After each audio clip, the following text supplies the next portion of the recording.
gara dubbate akkana farfeen jettu barsiin tanaan duraan dursanii waan sayinaati waan namaan beektani ishiin muja ila laala dhaggeeffadha ishiin mujayyoo irra goraa jirti mujaa badaa gootee hin jaalatte micoodha isin mee garuu meessi silame akkasumatti garuu mucayyoo bakka caamtu micoofii ishii mucayyoo waliin ta'uu danda'an hin beeknuti garuu tasgabbiidhaan ishii irraa fudhadha akka yaada ishii waan ishiin fiddee dhufte sagalee irra nan qabatteerti waan ta'eef irraa dhaggeeffadha tasgabbiidhaan namni tokko haa gaafatu achi kaasati immoo mucaa soffida tasgabbaati yaada irraa fudhaa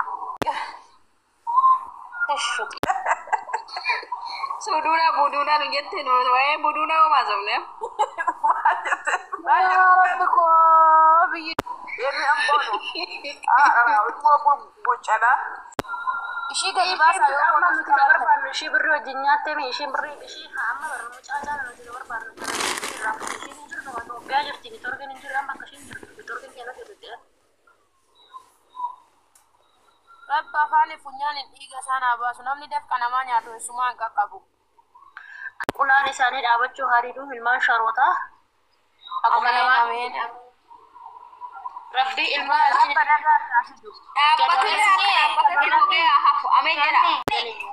nan eebbisa nan abaara irratti deebisi anchi ganni hawee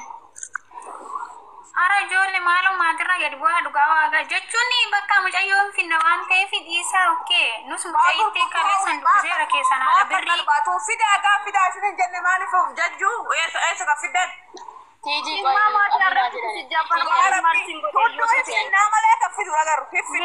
qoyii neetworkiitu didebe neetworkiitu hojjechuu didebe kana waa fakkaattu laala birrii namaatu naartee tafattafatte nan abaaraamii naa jedhu namni filamaa kun abaarree deemnaree namni nutti dhufu dide inni abaarraa deemati nuyi fidanna ganni deemati deemoo jalgarte deem fidi asii suura mucaati intallichi asbaasi waraabaan asbaasi ka caaltu achi ani waan tokko sinii yaa rabbi ummata kabajaan qabne yaaduma asirraa afaan bantu malee mucayyoo tana waan tokko waan fiddeen hin qabde dhugaa waaqa ishiinu nyaatamteerti deemi xurooftuu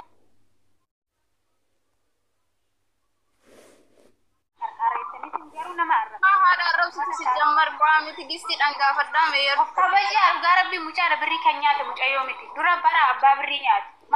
Koi ma micayo findere. Micayo kan nyata micayo ete bare kan jenne bar. Hawi agge fadu biftu agge fad micayo kan rafu da micayo da bar.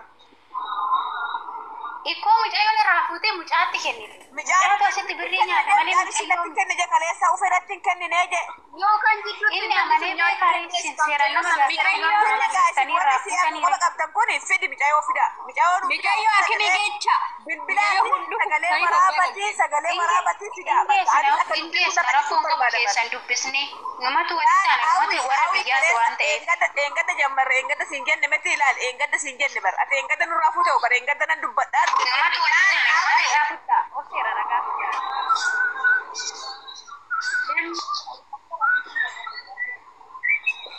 iftu sagalen kenaga morfo dubbadda sagale warabiti fiditi ani fune birine bajiti sabira jirti gafa yettani no akka jirru tokkummaa kanem dhagana matasa gadi gala badde forfadi ana gura hamma jaati foto saati rambatu abadan no amma birri sun deebuutti jechuun garuu isin uqama miqoota na qabattani maaliif sagale si warabdani finne kaleessas obseen nama gaariidha obseen nama maalidha jeebbaye suni amma maal alla yatti bade ga sodaate isattu hinufte ga hattun hannu isattu hinufe mata sati turu nan bare baqate obse oto diyatte rakkon qabuninne sagale waraaba inje manala isin rakkon qabu isin rakkani torki Itoophiyaa tiroje nan beeka bilbiltanii fi sagale waraabdani fidu qofa karorri bakka nu gaafa sagale sisa dhageenye micaa kanattan kenne ani micayooni miskiina nama nagaati obsee nama nagaati nama gaariidha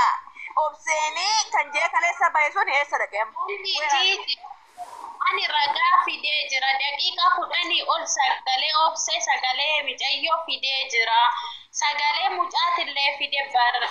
waan hunda fide ol isiniin jedhu arrabsitanii kenna darbitan dhuguma dhugaa barbaaddoota tasgabbaati nama intala laari obse nama arrabsu atini waa'ee nama ta'uu qabdu qofa ebelu wala baadha ebelu wala baadha obboleessi keetu wala baameti har'a obboleessi keetu sirrii miti har'a nama borusittu har'a yoo wanna kana balaaleffachuu baattani boru nama biraa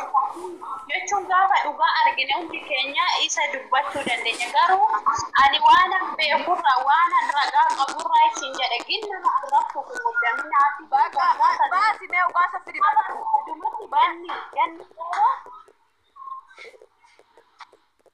ganni sun jirtu moo sagaleen isin dhagahamu nan jira obse nan jira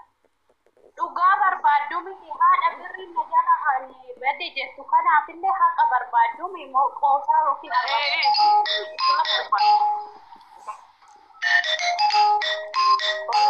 imo nanyirra dawala ado tigis muyti qabaddachi Kala lubu. Sagaleen ko. Obse nagamati jimoyti qabadhaayee obse dubbadhu itti fifi. Dhugaa waaqa wanti qabdanii jirtan kun haqa barbaaddu haqa namaa baasu barbaaddu ta'e dhugumaan tasgabboofne hundumtu tarii haati simbirrii nyaatte yookiin mucaa wajjin walii galtee tantuun haqa qabaachuu dandeessi miidhamuu dandeessi akkanatti himte akka sagalee naa qabdeetti miidhamtuudha baay'een irratti dalagamee jira wantini voice ishiin dhaggeeffattu garuu iddoo connection hin jirre waan jirtuuf malee eega ba'ee anuu miidhamtuudhaati anuu nan dhufa hamman ani immoo connection argadheef live dhufee si wajjin dubbadhutti sagalee naa qabde kana isiniif teechifna gammeellee fidaati mucaallee fidaati kaleessa afaan sambirriin obsee takka hona harka jiraate ani ideen kaffalaa jedhe itti fi godhe micayyoo sanii deebisaa jedhe mucaan sun arraba san ani immoo kan obseen itti kennite ragaa mataa ishii qabdu caalaa ani ija koon argee jira yeroo obseen birrii namaanitti ergiteetti kennitu jedhee yeroo kaleessinii to'ichiseen ture anillee namni birriitti obseerraa fuudhee mucaa kanatti darbaa kennellee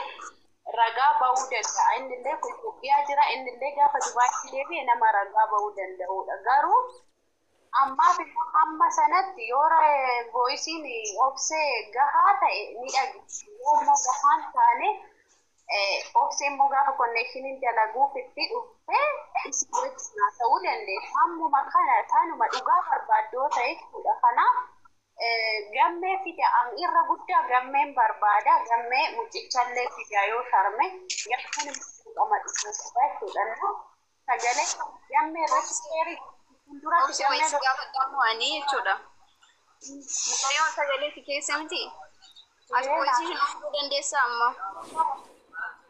ragaa fudhannaa jechuudha nageessisa garuu gammeen dhufe gammee irratti sheerii godhuun barbaade voice bilbilli kiyyenni tokko naa banamuu didebe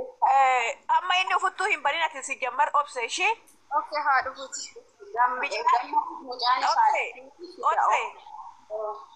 micaan isaa ufuu micaa sunis kunis haa dhufuu achirratti batta tole